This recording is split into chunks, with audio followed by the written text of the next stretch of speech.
Boo! I scared you, didn't I? Oh, no? I didn't? Oh, well. But yeah, this poster's flipping scary. Insidious. What a freaky title to a movie with high expectations of something that'll lure audiences into believing that what you're about to see is freaky. And I'm going to be football tackling with this movie and its prequels. Technically, sequel prequels with an S. And this is the first, technically the third because of the prequels with an S, if you want to go more in a chronological state. And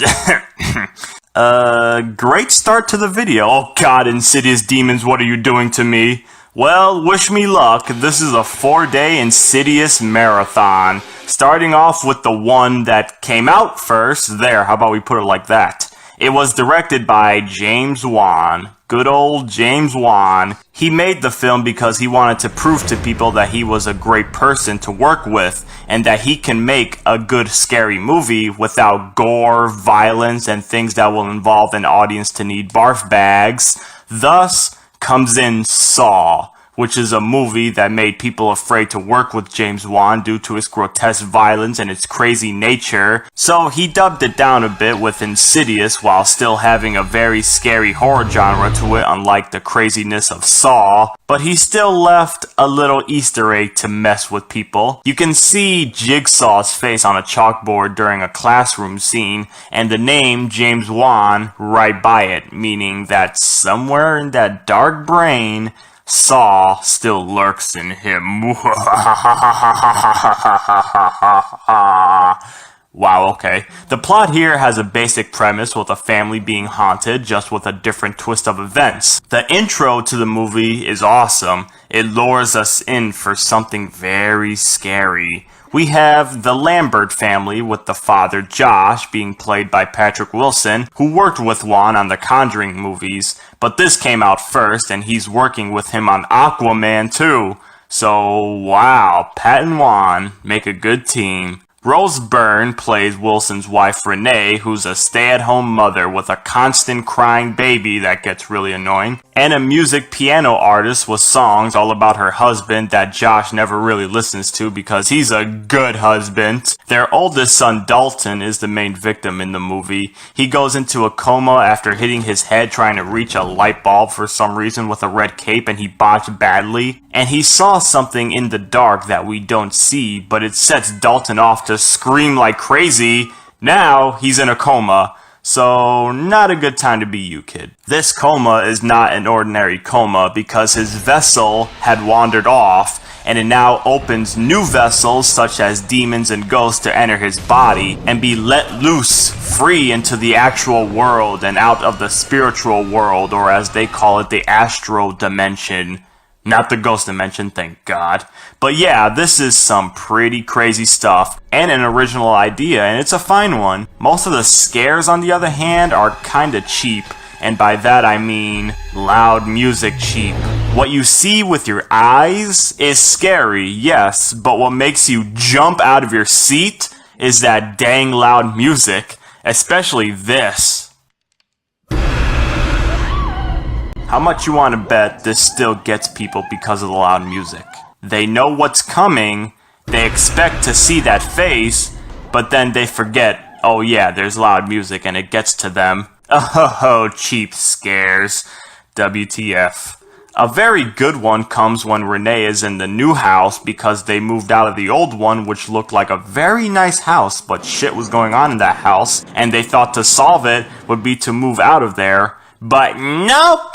Anyway, she's walking around the new house and she puts some clothes away in a bin, and we could see a little boy just standing in the corner. Now that's freaky. No loud music for that, but just imagine a little kid you don't even know standing in a corner of your house like that. That'll be some freaky visions. Then he dances to an old-ass song by Tiny Tim, the same artist who did Living in the Sunlight, which was featured in the first episode of SpongeBob.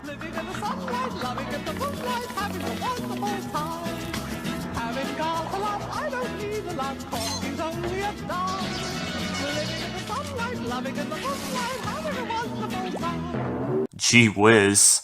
But props for that awesome little scene. Well, with all that's going on, Renee being scared out of her pants, Josh being too much of a pussy to stand up and help because he stays after school and says, "Oh, I gotta grade some tests, so I'll be home late." By the way, I don't know if there's any teacher out there that enjoys grading tests.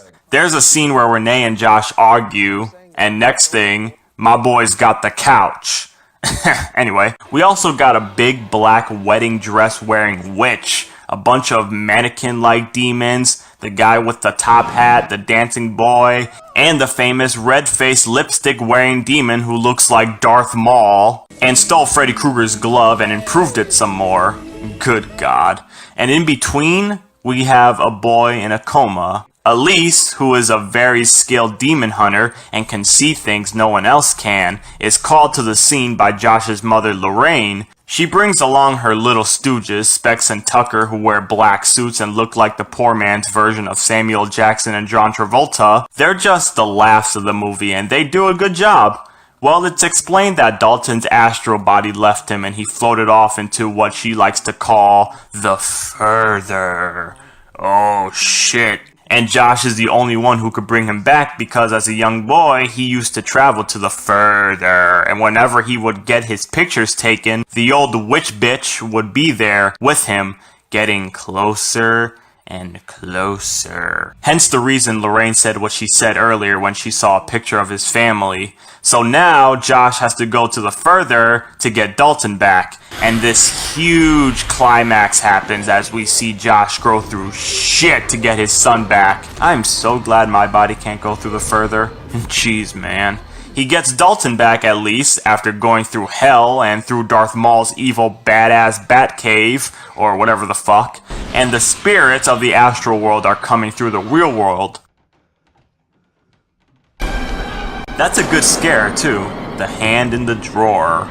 Josh, like an idiot, stops to confront the witch bitch and he tells her to leave him alone, which she does, we're led to believe.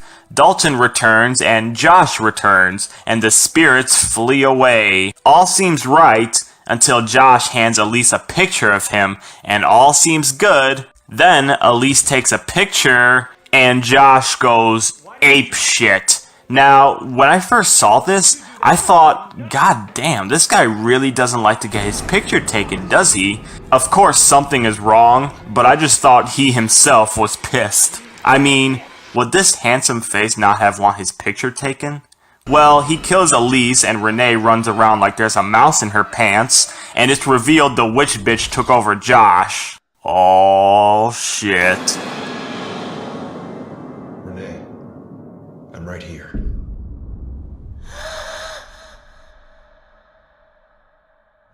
Insidious!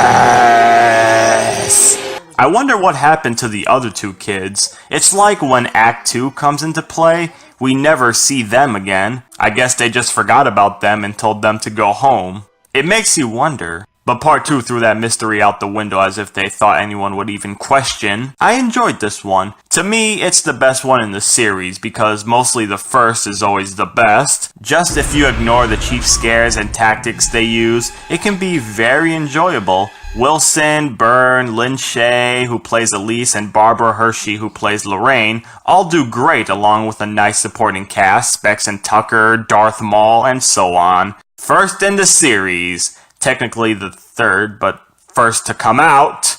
Next, we'll move on with the sequel.